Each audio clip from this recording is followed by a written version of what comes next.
for us. There's a new Washington Post piece that explains how black NFL coaches face significant hurdles inside the league when it comes to getting and keeping their jobs. And CNN's Brian Todd takes a closer look now at this report. The words are emblazoned on the borders of several NFL end zones: end racism.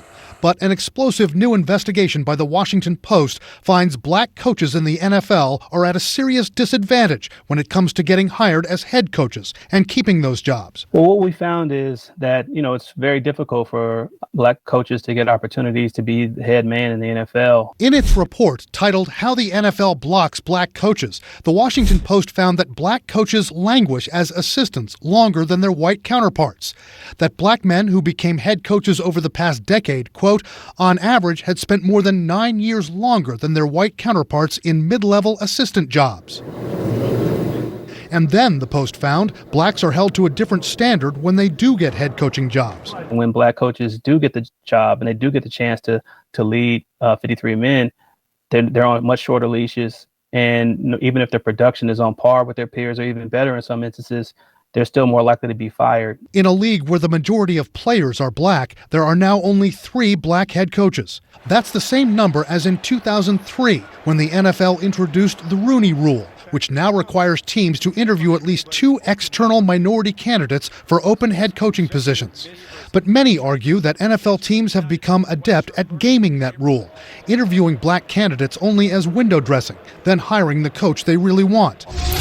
Brian Flores, fired as the Miami Dolphins head coach after posting winning records in 2 of his 3 seasons, filed a lawsuit this year against the league and its teams. Flores accused the New York Giants and Denver Broncos of bringing him in for sham interviews, in the case of the Giants, for a head coaching job they'd already decided to give to someone else. It was humiliating. To be quite honest, there was disbelief, there was anger. The NFL and the franchises named in Flores' suit have denied wrongdoing, the NFL saying it's committed to equitable employment practices.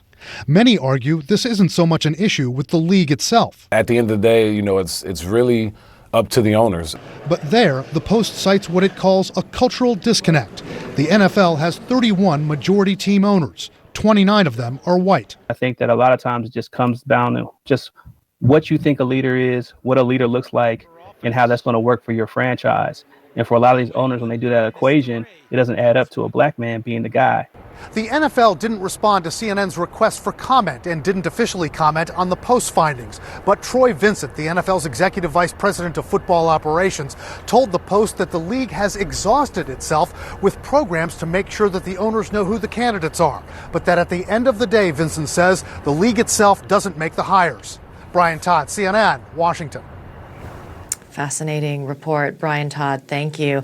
And the conversation continues later this morning on CNN Newsroom. We're going to speak with the former black NFL coach on what the league can do to increase diverse hires. That's at 10 a.m. Eastern.